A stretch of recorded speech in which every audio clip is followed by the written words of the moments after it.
El FBI es la agencia de orden público más sofisticada del mundo y persigue a los delincuentes más peligrosos. En California, cuando una niña desaparece, vemos a Sandra Cantu que pasa caminando por el parque de caravanas cuando algo le llama la atención. La agencia se pone en acción. Había depravados sexuales que vivían en el parque y también otras personas raras que vivían ahí. ¿Qué probabilidades hay de que Sandra aún esté viva? FBI en el siglo XXI.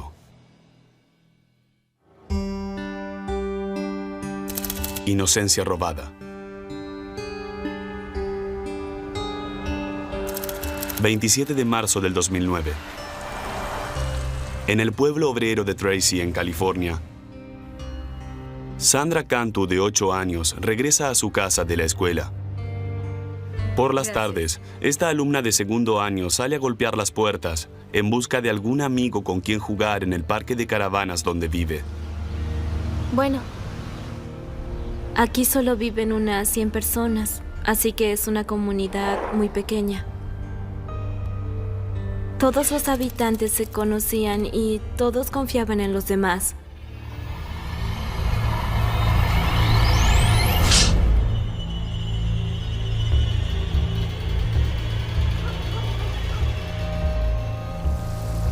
Las horas pasan y Sandra no regresa a su casa para la cena. Su madre, María, está preocupada. Comienza a llamar a los amigos de su hija. Hola, Kathleen. Habla María. ¿Has visto a Sandra? Hace horas que vieron a Sandra por última vez. Ok.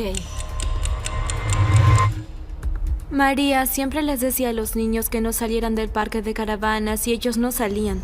Así que cuando fue a buscarla... ¡Sandra! ¡Sandra! Y no la encontró. ¡Sandra! Supo que algo andaba mal. Poco antes de las 8 de la noche, María llama al departamento de policía de Tracy. Llamada real a emergencias. Well, I have a missing daughter. Okay, how old is she? She's 8.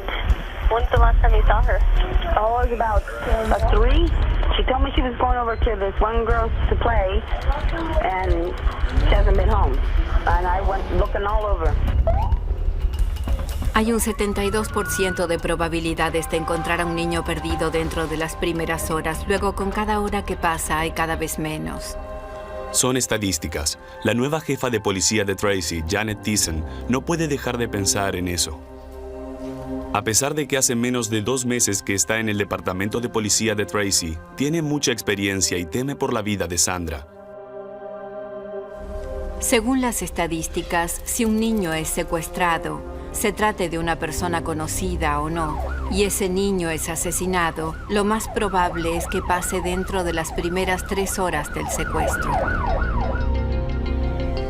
La policía obtiene una descripción detallada de Sandra y de la ropa que tenía en ese momento. Les dicen que Sandra vive con su madre, sus abuelos y 3 hermanos mayores. Todos estaban en la casa esa tarde, pero nadie la vio jugar afuera. Solo hay un testigo. Una cámara de vigilancia que el abuelo de la niña instaló fuera de la casa de la familia para evitar robos. La cámara registró los movimientos de Sandra a las 4 de la tarde, justo antes de que desapareciera. Sandra llevaba puesta una camiseta rosada y unas mallas negras. La última vez que se la había visto estaba en el parque de caravanas. Eso fue importante para nosotros, nos ayudó a reducir el periodo de tiempo. Han pasado horas desde la desaparición de Sandra, pero no hay rastros de la pequeña. Es lo peor que se pueden imaginar. Sentía algo horrible en el pecho porque sabía que algo estaba mal y yo no sabía qué era. La jefa Thiessen tiene 2 hijos y comprende la creciente ansiedad de la familia. Es una situación que nos destroza el corazón, pero tenemos un trabajo que hacer, tenemos que seguir adelante, pero todos somos humanos y no podemos dejar de pensar si este caso es uno de esos casos que salen mal.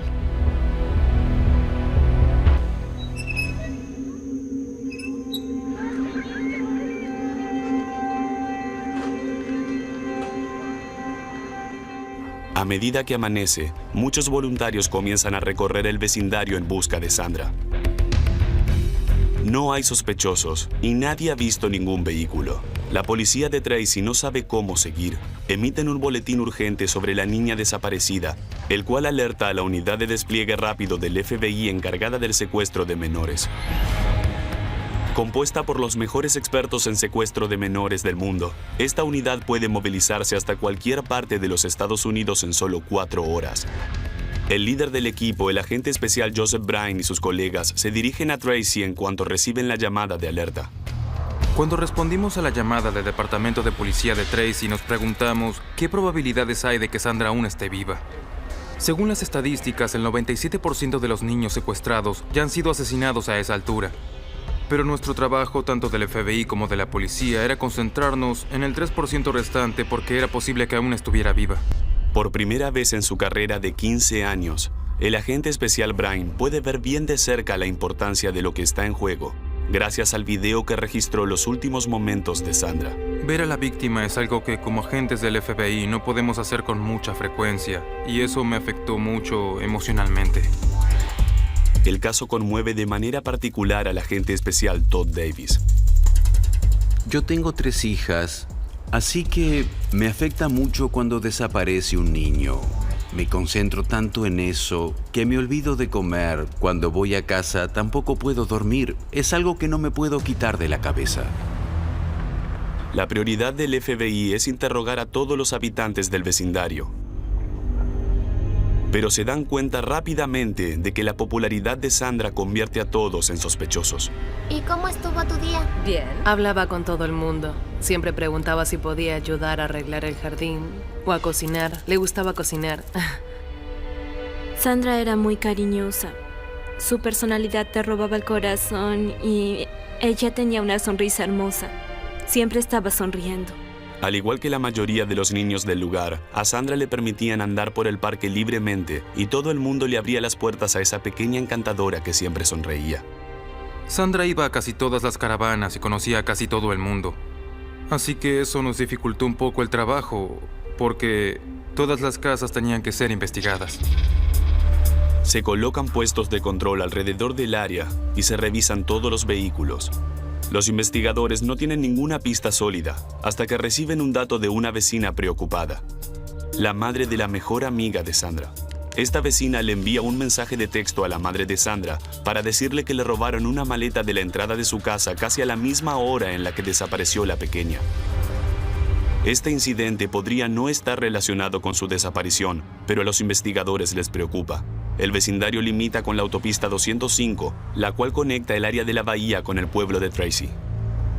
Habría sido muy fácil para cualquiera entrar en el área, manejar unas calles, ver a la pequeña y llevársela. Si el secuestrador hubiera sido un extraño, en ese tipo de escenario, no podríamos haber conseguido ninguna información.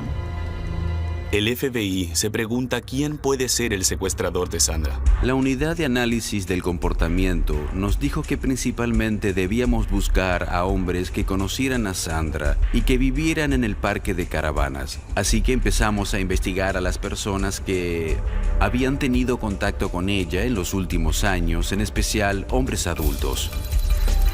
Pero hasta ese momento, el perfil es hipotético y solo está basado en estadísticas. En este caso, no había escena del crimen. Y sin escena del crimen, no había suficiente información que pudiéramos usar para crear un perfil sobre lo que podía haber pasado. Pero los agentes del FBI saben que hay otra cosa que es muy posible: que el secuestrador de Sandra la conozca y sea alguien cercano.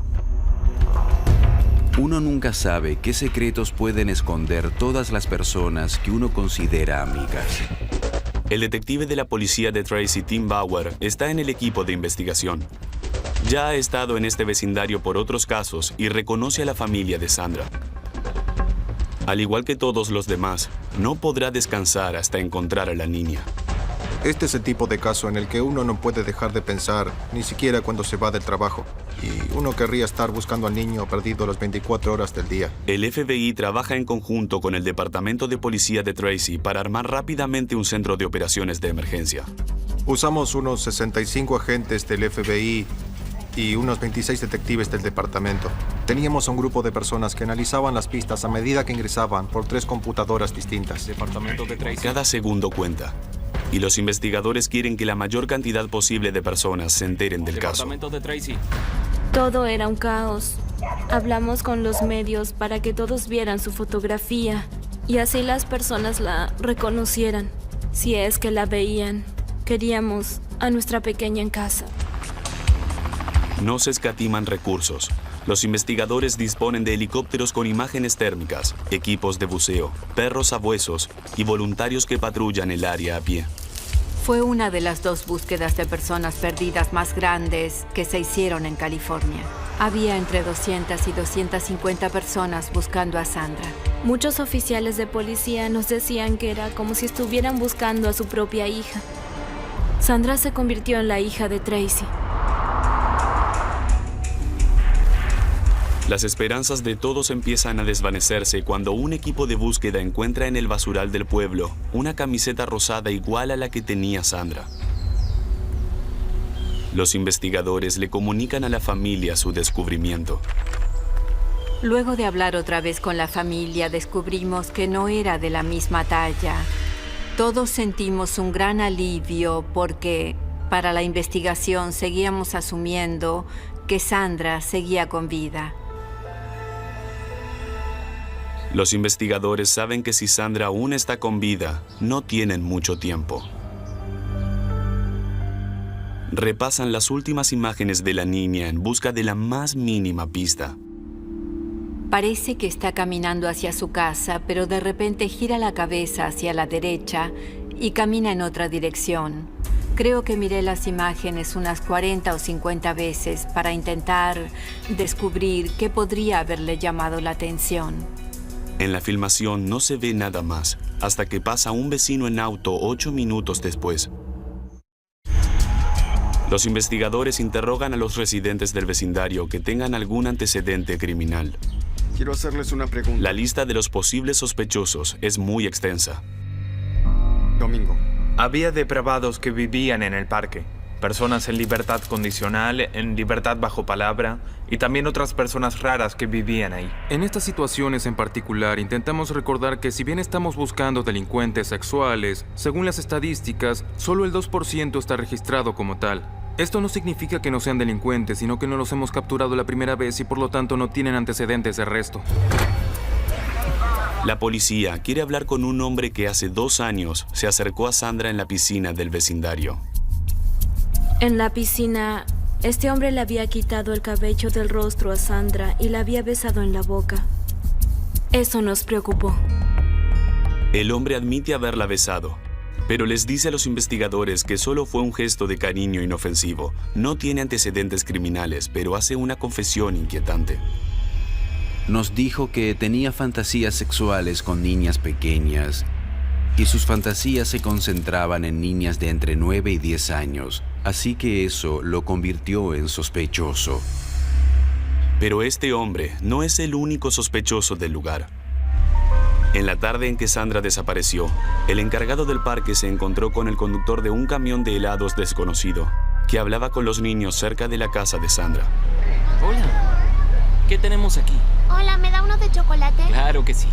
Había un heladero que no solía ir a esa zona en particular. Qué hermosa niña eres. Y eso le resultó sospechoso a algunos vecinos del pueblo. ¿Qué te dijimos de venir al parque? Así que fue otra pista que tuvimos que seguir. ¿Acaso Sandra cayó en las manos del atacante por ser tan confiada?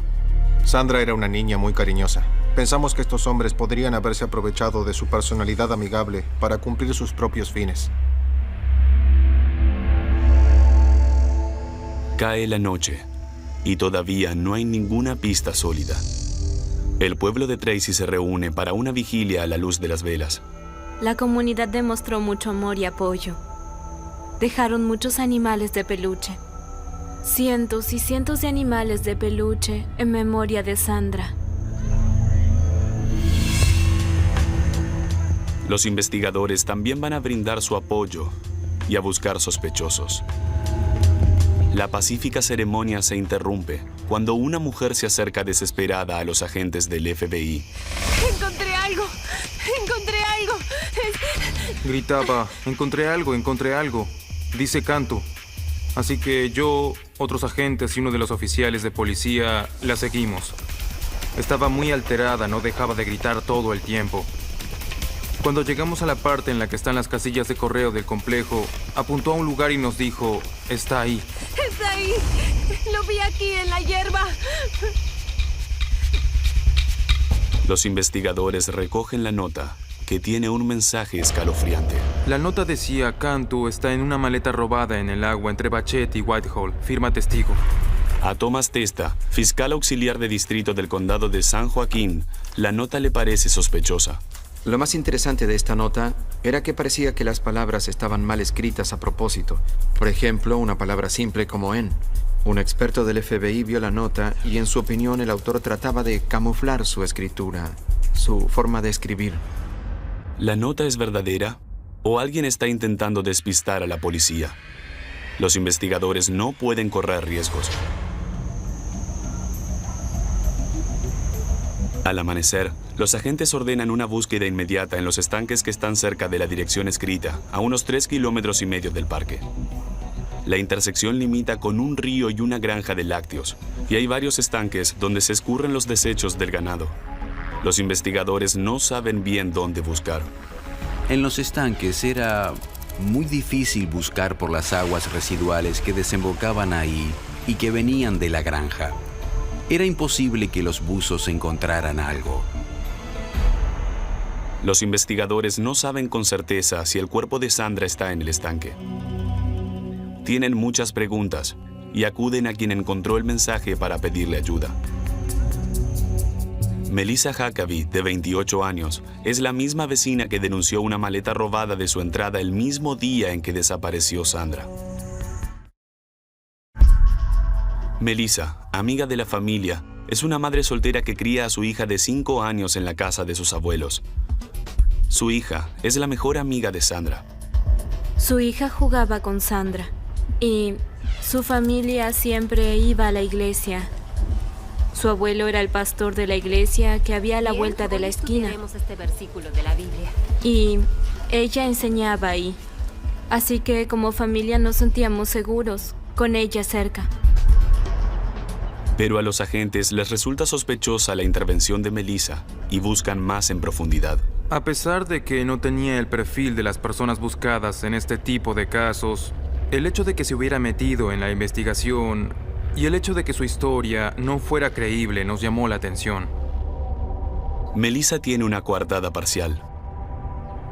En el momento en que Sandra desapareció, estaba sola en la iglesia de su abuelo, decorando el salón de las clases dominicales. Los registros telefónicos demuestran que llamó desde ahí al encargado del parque, cerca de la hora en que desapareció Sandra. Pero aún así, los agentes revisan el automóvil de Melissa. Encontramos una nota autoadhesiva azul y cuando la tomamos y la miramos más de cerca, descubrimos que tenía escritos algunos garabatos. Cuando examinan la nota con más detenimiento, descubren algo sospechoso. El equipo de pruebas pudo aislar las palabras que estaban tapadas y ajustar el color, el contraste y la sombra. Debajo de los garabatos había 3 palabras: Pachetti, Whitehall y agua. La dirección es la misma que aparece en la nota que Melissa supuestamente encontró. ¿Acaso ella es la autora del mensaje siniestro? En la desordenada habitación de Melissa, los agentes encuentran un anotador escondido debajo de la mesa de noche. Tiene el mismo tipo de papel que el de la nota y le falta una hoja. También había algunas cosas escritas que expusimos a una fuente de luz alterna y nuestro equipo de pruebas pudo distinguir algunas letras que coincidían exactamente con letras de la nota anónima. Los investigadores ahora están seguros de que Melissa escribió la misteriosa nota. ¿Pero por qué? ¿Acaso solo intentaba llamar la atención y tener sus 15 minutos de fama? ¿O era otra situación? ¿Esta persona intentaba descubrir qué sabía la policía y cuán cerca estaba de atraparla? A pesar de los interrogantes que la rodean, Melissa coopera con la policía y les ofrece valiosa información sobre otro vecino sospechoso. Sí, el hombre de ahí es muy extraño. De vez en cuando, Sandra iba a la casa de este hombre a jugar o a conversar. Y este hombre había participado en otro alarmante incidente con otra niña del parque. Habían drogado a una niña de 7 años y él había ayudado a la madre de la niña a llevarla al hospital. Pero cuando la policía llegó, él se fue de repente. Esa fue una indicación de que quizá estaba escondiendo algo. Un grupo de perros sabuesos revisan el vehículo del hombre y parece que encuentran un cadáver. Pero el equipo de pruebas no halla rastros de restos humanos. Mientras tanto, algunos vecinos se acercan con más información inquietante. La policía se sorprende cuando un padrastro y su hijastro, que comparten una caravana, les dan fotos de Sandra que tenían en sus celulares. Tenía los pantalones desabrochados y estaba sentada en las piernas de alguien. Que hayan admitido que ella iba a su habitación con frecuencia nos preocupó bastante. Cuando revisan su casa, encuentran imágenes cuestionables de niños en la computadora y animales de peluches que utilizaban para masturbarse. Pero ninguno de los hombres tiene antecedentes criminales por abuso de menores. Ya ha pasado una semana desde la desaparición de Sandra, y este vecindario que parecía tan idílico se ha convertido en la tierra del terror. Los agentes del FBI y el Departamento de Policía de Tracy trabajan contrarreloj para seguir pistas. Con cada hora que pasaba, sentíamos más estrés y más tensión. Tenía que ordenarles a todos que volvieran a casa.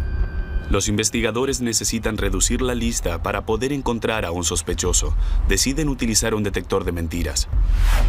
Comienzan con el hombre que besó a Sandra en la piscina. Y pasa la prueba. Su coartada también es creíble y no se lo acusa. El vecino sospechoso también pasa la prueba, pero no tiene una buena coartada para ese lapso de tiempo. El padrastro y el hijastro, a quienes les encontraron fotografías de niños, también hacen la prueba. Y los resultados son preocupantes. Ninguno de estos individuos pasó la prueba del detector de mentiras cuando les preguntamos si tenían algo que ver con su desaparición. Pero mientras las autoridades comienzan a seguir sus pistas, hacen un descubrimiento trágico. La maleta finalmente aparece.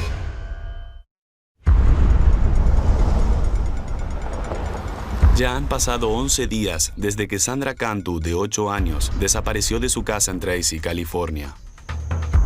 A 3,5 kilómetros de allí, los empleados de una granja de lácteos ven una maleta que flota en el agua. Llaman al sheriff, quien acude a la escena con el Departamento de Policía de Tracy y el FBI.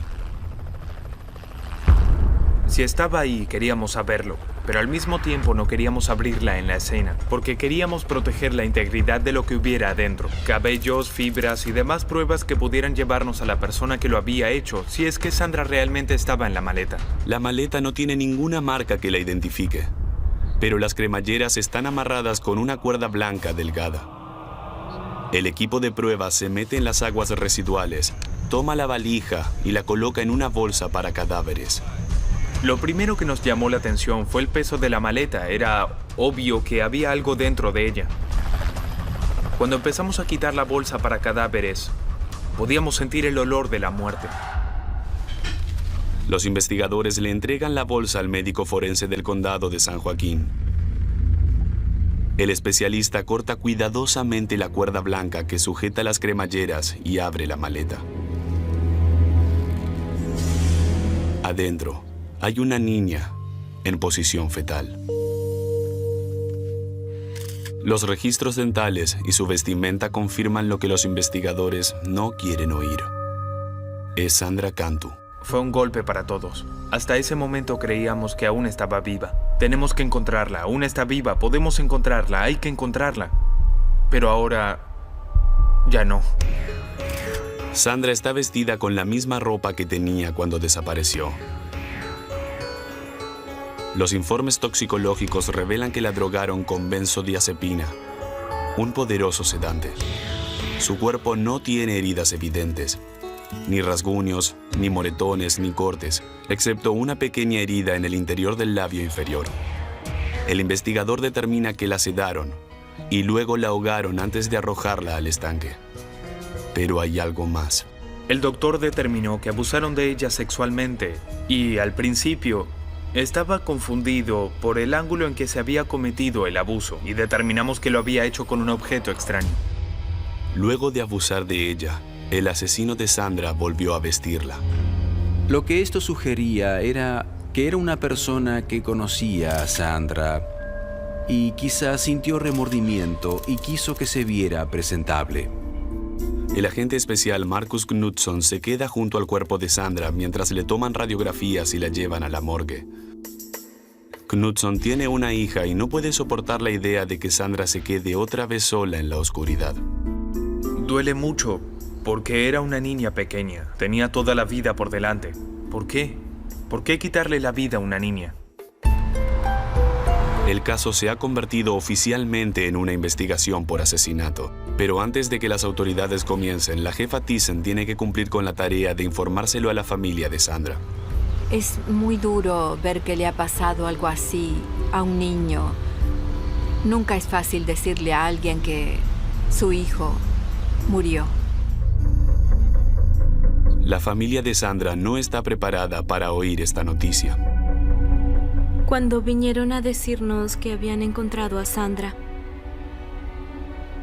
nos salieron los gritos más primitivos que puedan imaginarse. Llorábamos y no lo creíamos. Y no queríamos que fuera cierto. Sandra era todo en el mundo para mí.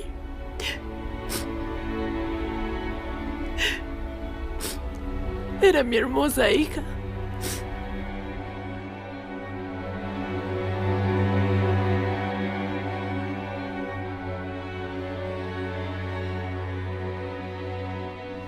Una vez que les di el mensaje, necesité unos minutos para estar sola. Me había afectado tanto que yo tuve que tomarme unos minutos y estoy segura de que se me cayeron algunas lágrimas. Pero luego respiré profundo y volví a mi trabajo. Teníamos que encontrar a un asesino. Las autoridades saben que el asesino está suelto y puede volver a actuar. Y la mensajera de la nota, Melissa Huckabee, se convierte en la principal sospechosa. Cuando encontramos el cuerpo en el lugar que indicaba la nota y vimos que el tipo de maleta era igual al que supuestamente habían robado de la casa de Melissa ese día, todas las sospechas apuntaron hacia ella. Los investigadores quieren someter a Melissa al detector de mentiras, pero no pueden. Melissa está en el hospital porque intentó suicidarse tragando hojas de rasurar. Los agentes no saben qué pensar de este comportamiento tan errático, pero están seguros de que algo pasa. Que se hubiera tragado las hojas de rasurar, lo de la nota. No sabía si era culpable o si quería llamar la atención, pero quería que alguien fuera a hablar con ella sobre Sandra Cantu por todo lo que había hecho.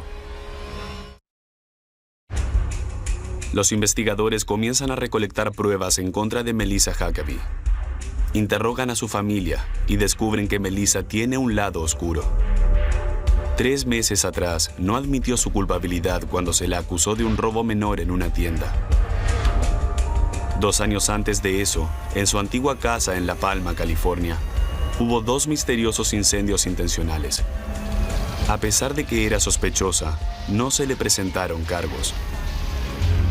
Melissa era mentalmente inestable y se automedicaba. Era bipolar, depresiva y muy ansiosa. Dependía de las drogas para enfrentar a sus problemas emocionales y muchas veces tenía sobredosis de medicamentos. Apenas 3 meses antes de que Sandra desapareciera, un padre del complejo acusó a Huckabee de llevarse a su hija al parque de juegos sin su permiso. Cuando Melissa la llevó a su casa, Cariño, tengo un jugo especial para ti.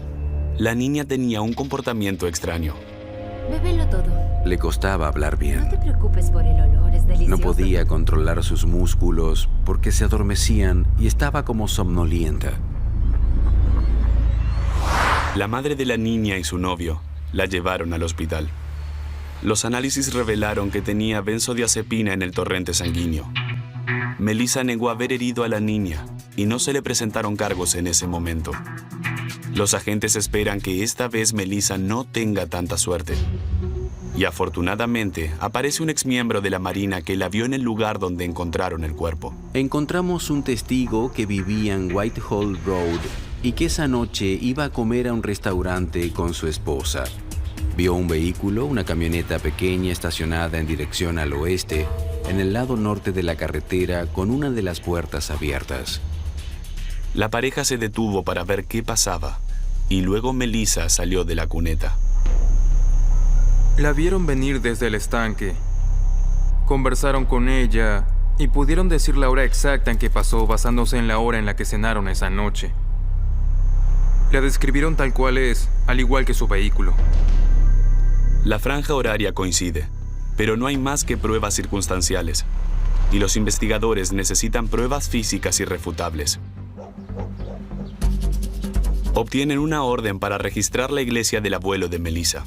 Hicimos una búsqueda en la iglesia para tratar de encontrar alguna cuerda que coincidiera con la descripción de la que habíamos encontrado en la maleta y encontramos una persiana en el aula que Melissa utilizaba los domingos. La habían cortado y vuelto a amarrar.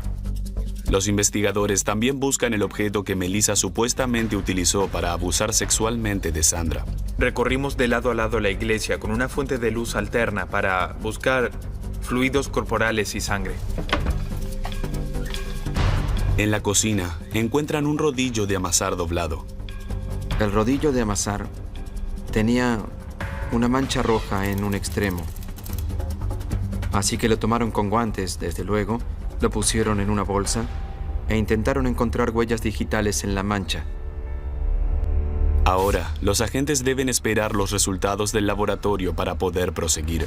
Quieren que el caso tenga evidencias firmes antes de arrestar a Melissa Huckabee, pero no se podrán dar ese lujo. 5 días después de haber entrado en el hospital, a Melissa le dan el alta. Su hija y sus abuelos se han ido de la ciudad y su casa está vacía. La policía interviene el teléfono de Melissa. Al día siguiente, escuchan un llamado telefónico que los sorprende por completo. Le pidió a la hermana de Sandra que fuera a jugar con su hija. Hola, María. Me gustaría saber si tu hija puede venir a jugar con la mía. La preocupación del departamento de policía de Tracy y del FBI era que Melissa Huckabee le estuviera pidiendo a esta niña que fuera a su casa para poder matarla, como lo había hecho con Sandra.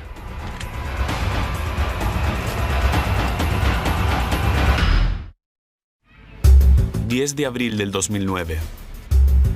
2 días después de haber recibido el alta del hospital, la sospechosa de asesinato Melissa Huckabee invita a la hermana mayor de la víctima a jugar a su casa. Pero el FBI y la policía de Tracy, California, temen que tenga planes más siniestros. Iba a hacerlo de nuevo. Intentaba hacerlo otra vez porque a esa altura creía que había logrado quedar impune. Sin saber que Melissa es sospechosa de haber matado a su hija, la familia de Sandra está a punto de enviar a su hermana a jugar a su casa. Mi jefe me dijo, ve ahora mismo, ve lo más rápido que puedas. Antes de llegar, recuerda apagar las luces. Entra y hazle creer que todo está bien, llama a la puerta y asegúrate de que no hay otro niño ahí dentro. El detective Bauer corre a la casa de Melissa, pero teme lo peor. Llegamos a la casa, golpeamos la puerta y Melissa la abrió. Ahí estaba la hija de un vecino y la unidad de vigilancia pensó que quizá fuera la hermana mayor de Sandra, pero por suerte no lo era. Fingiendo que no pasa nada extraño, el detective convence a Melissa de ir a la estación de policía para hacer una declaración formal. La verdad es que parecía el juego del gato y el ratón. Al principio le dejamos creer que estaba ganando, pero sabíamos que nuestro objetivo final era obtener su confesión y también queríamos que supiera que teníamos pruebas para demostrar que era la única responsable de la muerte y el abuso sexual de Sandra. En la sala de interrogatorios, el detective Bauer le muestra pruebas de que falsificó la nota sobre la maleta. Tomamos una nota adhesiva azul común de 7 centímetros, la ampliamos en un papel de gráfica del tamaño de esta pared y descubrimos las 3 palabras: Bachetti, Whitehall y agua. Y la persona que había escrito la nota tenía que ser la única persona que sabía dónde estaba Sandra. Melissa niega todo. Luego de 5 horas, El detective Bauer le muestra pruebas que dejan sus mentiras al descubierto. Between 5:30 and 5:40, two people saw your car stopped on Whitehall Road. They saw you come from out of the bushes on Whitehall Road, and someone asked you what? When I was okay, and I said I was going to the bathroom. Mm-hmm. What were you doing, Melissa?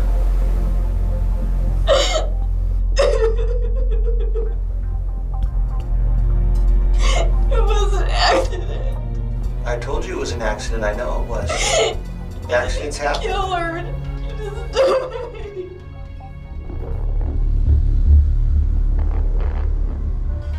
Melissa sostiene que la muerte de Sandra fue un accidente horrible y que pasó mientras jugaba al escondite con su propia hija.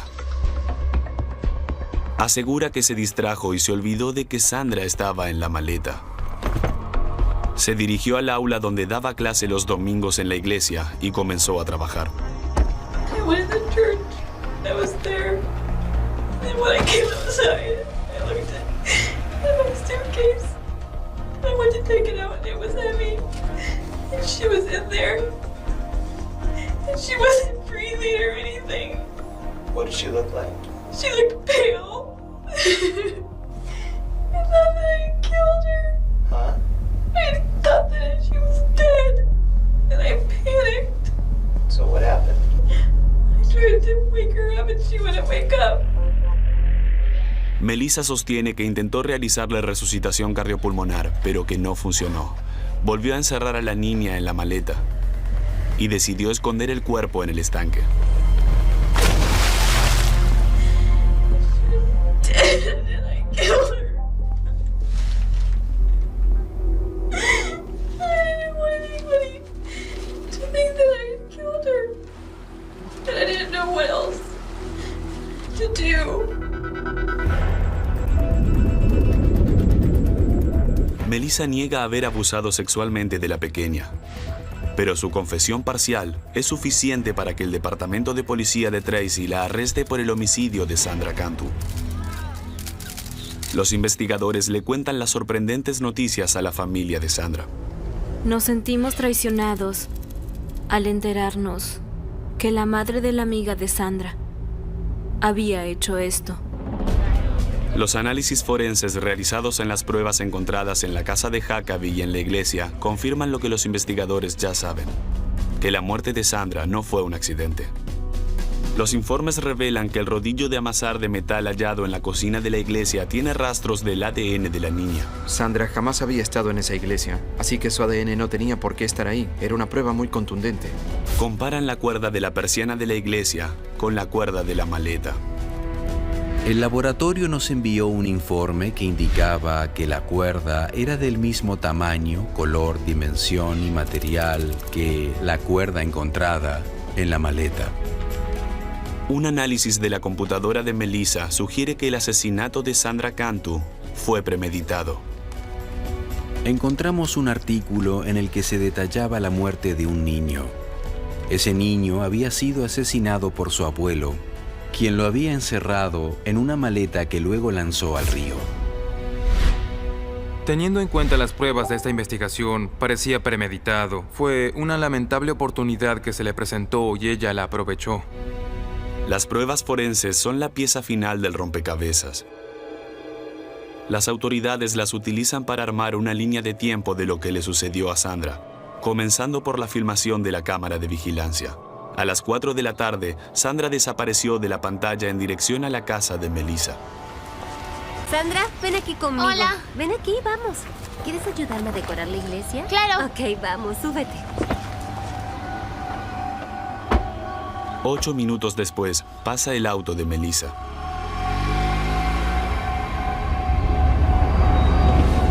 Luego de llevar a Sandra a la iglesia, Melissa le dio algo de beber con benzodiazepina. Ya casi está listo. Gracias.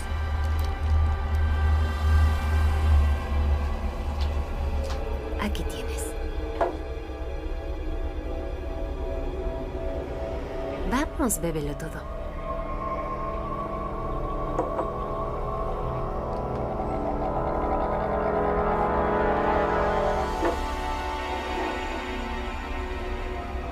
Cuando la niña ya estaba inconsciente, Melissa hizo otra jugada. Alrededor de las 5 de la tarde, según muestran los registros telefónicos, llamó desde la iglesia de su abuelo al encargado del parque para denunciar el robo de su maleta. Hola, habla Melissa Huckabee. Sí, la dejé en la entrada de mi casa y cuando volví ya no estaba. Empezó a pensar que necesitaba cubrir sus rastros. Se aseguró de denunciar como robada la maleta que tenía el cuerpo de Sandra, porque en el caso de que la encontraran, ella podría decir, alguien la robó y puso el cuerpo ahí adentro. Luego, un poco antes de las 6 de la tarde, el testigo ocular vio a Melissa cerca del estanque. Hola, ¿cómo estás? ¿Qué estás haciendo? Sandra Cantu estaba muerta, e incluso antes de que su madre llamara a emergencias. El 10 de mayo del 2010, cercada por innumerables pruebas en su contra, Melissa Huckabee acepta un acuerdo y admite su culpabilidad por el secuestro y el asesinato de Sandra Cantu. Todos los demás cargos son retirados, incluso los que recibió por haberla drogado y violado. Creo que eso demostró la fuerza de este caso y habla en favor de los detectives y del FBI. Es evidente que se dio cuenta de que no tenía escapatoria. Es muy posible que hubiera recibido la pena de muerte si el caso hubiera ido a juicio. Melissa está cumpliendo prisión perpetua sin posibilidades de libertad condicional. Cuando le preguntan por qué mató a Sandra, Huckabee no tiene respuesta. Jamás me dijo por qué lo hizo. Aún hoy en día me dice, no sé por qué lo hice. Ella sabe por qué lo hizo, pero no se lo dice a nadie. No nos importa, no me importa saberlo. Porque solo una persona enferma podría hacerle algo así a un niño. Para nosotros, Melissa es un monstruo. Un monstruo. Las asesinas de menores son muy poco comunes, ya que menos del 10% de los asesinatos se atribuyen a mujeres. Si una mujer que comete un delito abusa sexualmente de algún modo de la víctima, entonces puede haber algún factor emocional que entre en juego, que podría ser resentimiento, furia, venganza o algún otro estado emocional negativo. Una de las teorías de las autoridades es que Melissa Huckabee mató a Sandra porque estaba celosa de que le robara el afecto de su propia hija, o simplemente porque necesitaba llamar la atención. Ella creó la emergencia. Ella sería la que resolvería la emergencia. Ella sería la heroína. Ella recibiría toda la atención. Sería la estrella. Aparecería en programas de televisión. Oprah le invitaría a su programa. Así que está la teoría de que todo esto fue para llamar la atención.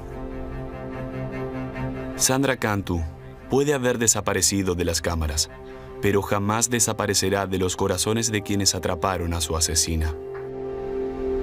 Nuestro equipo aún está muy dolido por la muerte de Sandra. Siempre hay alguien en la comunidad que uno cree que es buena persona, muy respetada, y termina siendo como Melissa Huckabee. Sí, es muy duro. Es duro porque podría ser cualquiera. ¿Quién sabe quién será la próxima Melissa Huckabee?